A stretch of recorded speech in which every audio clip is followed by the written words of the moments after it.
योगी सरकार में पुलिस की खाकी कब कब हुई दागदार। एक नहीं, दो नहीं, कई मौकों पर पुलिस हुई शर्मसार। 19 मार्च 2022 को यूपी की योगी सरकार के 5 सालों का कार्यकाल पूरा हो जाएगा।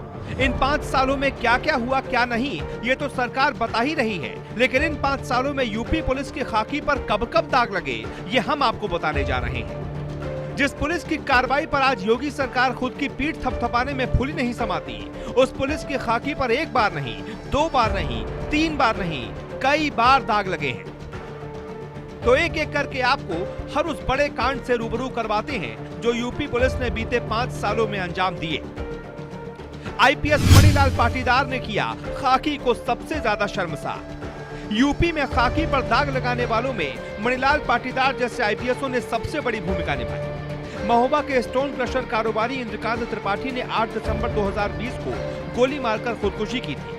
आरोप लगा तत्कालीन SP city IPS Manilal Patidar ने 6 लाख रुपए की रंगदारी न देने पर इंद्रकांत को जेल भेजने की धमकी दी थी। कारोबारी इसी वजह से मानसिक तनाव से गुजर रहा था। उसने मणिलाल पाटीदार के खिलाफ एक वीडियो जारी किया जिसमें यह बताया कि उससे 6 लाख की रंगदारी मांगी जा रही है, जिसके 2 से 3 दिन बाद उसकी गोली लगने से मौत हो गई। जांच में तत्कालीन एसपी मणिलाल, थानाध्यक्ष कवरई देवेंद्र शुक्ला, व्यापारी सुरेश सोनी, ब्रह्मदत्त को भ्रष्टाचार और आत्महत्या के लिए उकसाने का दोषी पाया गया था।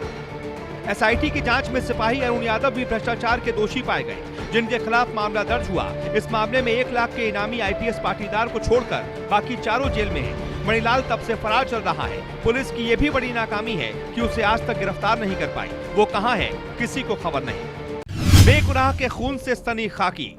पुलिस का सबसे क्रूर चेहरा गोरखपुर में 27 सितंबर 2021 को देखने को मिला, जहां कानपुर के एक निर्दोष कारोबारी मनीष गुप्ता की होटल कृष्णा पैलेस में मौत हो गई। जानते हैं, मैं 2 दोस्तों के साथ सिर्फ ये गलती कर बैठा कि वो गोरखपुर घूमने गया था। रामगढ़ताल थाना क्षेत्र के होटल कृष्णा पैलेस में ठहरा था। आरोप है कि देर रात होटल के कमरे में आए inspector J N Singh and company ने मनीष और उसके दोस्तों की इतनी बेरहमी से पिटाई की कि उसकी मौत हो गई। मनीष की पत्नी मीनाक्षी ने रामगढ़ताल थाने के तत्कालीन इंस्पेक्टर साथ ही साथ 6 पुलिसकर्मियों पर हत्या का केस दर्ज कराया। एसआईटी जांच कर रही थी कि मनीष की पत्नी ने सुप्रीम कोर्ट में सीबीआई जांच की अपील कर दी। सुनवाई होती इससे पहले ही सीबीआई ने मुकदमा दर्ज करके केस अपने हाथ में ले लिया। 2 नवंबर को सीबीआई ने मामले में केस दर्ज कर जांच शुरू की और 7 जनवरी 2022 को चार्जशीट दाखिल कर दी। कोयला कारोबारी से 1 करोड़ 85 लाख की डकैती। 9 मार्च 2019 को लखनऊ में गोसाईगंज में ओमैक्स अपार्टमेंट में कोयला कारोबारी के घर 1 करोड़ 85 लाख की डकैती को पुलिस के ही 2 दरोगाओं, सिपाही और वकील समेत 7 लोगों ने अंजाम दिया था। प्रभारी निरीक्षक विजय कुमार सिंह ने बताया कि कालाधन पकड़ने के बहाने अंकित अग्रही के फ्लैट में डकैती डाली गई थी। तत्कालीन एसएसपी कलानिधि नैथानी ने पुलिस अधीक्षक ग्रामीण को इस मामले की विभागीय जांच सौंपी थी। जांच में वकील मधुकर मिश्रा, राधाकृष्ण उपाध्याय, उप निरीक्षक आशीष तिवारी, पवन मिश्रा, बर्खास्त आरक्षी प्रदीप सिंह भदौरिया, उसके निजी वाहन चालक आनंद यादव और यशराज तिवारी के खिलाफ सबूत मिले, जिसके बाद इन सबके खिलाफ आरोप पत्र दाखिल किए गए। फर्रुखाबाद 13 पुलिस वालों पर डकैती और गोली मारने के आरोप में केस। अप्रैल 2018 की बात है। उत्तर प्रदेश पुलिस ने अपने ही 13 पुलिस अधिकारियों के खिलाफ डकैती और गोली मारने के आरोप में केस दर्ज किया। यूपी पुलिस ने यह कार्रवाई कोर्ट के आदेश पर की। जिन पुलिस अधिकारियों के खिलाफ शिकायत दर्ज है, उनमें स्वैत टीम के मुखिया और थाना अध्यक्ष भी शामिल हैं। दरअसल इन 13 पुलिस अधिकारियों पर आरोप था कि इन लोगों ने फर्रुखाबाद जिले के एक घर में गोलीबारी की और फर्जी मुठभेड़ को अंजाम दिया, जिसमें एक लड़के के पैर में गोली लगी। यह घटना 21 फरवरी 2018 की है, जिसके बाद परिवार वालों ने अदालत का दरवाजा खटखटाया। कोर्ट के आदेश पर यूपी पुलिस को अपने ही अधिकारियों के खिलाफ केस दर्ज करना पड़ा। सहारनपुर में 8,43,000 की लूट। सहारनपुर जीआरपी कंट्रोल रूम के प्रभारी ललित त्यागी ने उमाही गांव में 8,43,000 की लूट को अंजाम दे डाला। दरअसल बिजनौर के थाना कोतवाली निवासी मोहम्मद अख्तर गेहूं के व्यापारी थे। वो किसानों से गेहूं लेकर मंडी में बेचते थे। कारोबार के सिलसिले में वो सहारनपुर के उमाही गांव में किराए का कमरा लेकर रहते थे।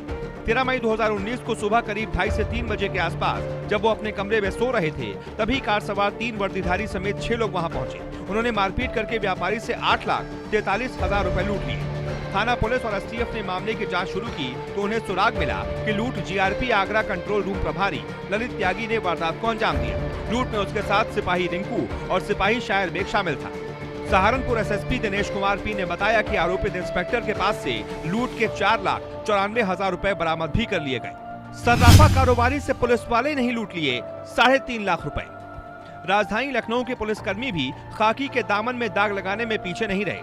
मड़ियाव थाने की पुलिस पर आगरा से परिवार संग लखनऊ आए सर्राफा कारोबारी विशाल जैन से 3.5 लाख रुपए लूटने का आरोप लगा।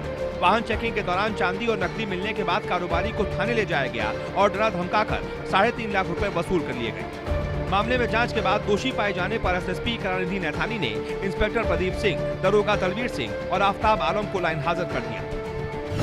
हाथरस में शर्मसार खाकी। हाथरस में दलित लड़की से रेप और हत्या के मामले में भी यूपी पुलिस की खूब किरकिरी हुई। पुलिस की भूमिका पर सवाल उठे। देश विदेश की मीडिया ने हाथरस में डेरा डाला, लेकिन परिवार तक मीडिया को कई दिनों तक जाने ही नहीं दिया गया। परिजनों के बिना ही जल्दबाजी में मृतक का शव जला दिया गया। पुलिस पर सरकार के दबाव में मामले को दबाने के आरोप लगे, लेकिन मामला दबा नहीं। गैंगस्टर विकास दुबे से पुलिस की मिली भगत। कानपुर के बिकरू गांव में जो कुछ हुआ उसने भी खाकी के एक बार पर सवाल खड़े कर दिए। यहाँ पुलिस पर बहुत बड़ा हमला हुआ, जिसमें 8 पुलिस वाले मारे गए। विकास दुबे नाम के गैंगस्टर पर हमले के आरोप लगे। इस मामले में भी बात ये आई कि कुछ पुलिस वाले ही गैंगस्टर विकास से मिले हुए थे।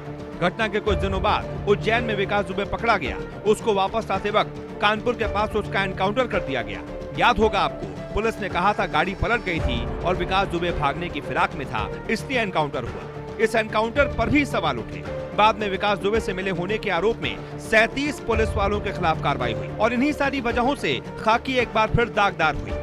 तो ये वो कांड थे जिनकी वजह से खाकी कई बार शर्मसार हुई। हर बार उसके दामन पर ऐसे बदनुमा दाग लगे जो शायद ही कभी धुल पाए। सब्सक्राइब कीजिए पुलिस मीडिया न्यूज को और पुलिस महकमे से जुड़ी हर खबर को सबसे पहले देखने के लिए बेल आइकॉन को भी दबाएं। पुलिस मीडिया न्यूज, एक सकारात्मक सोच।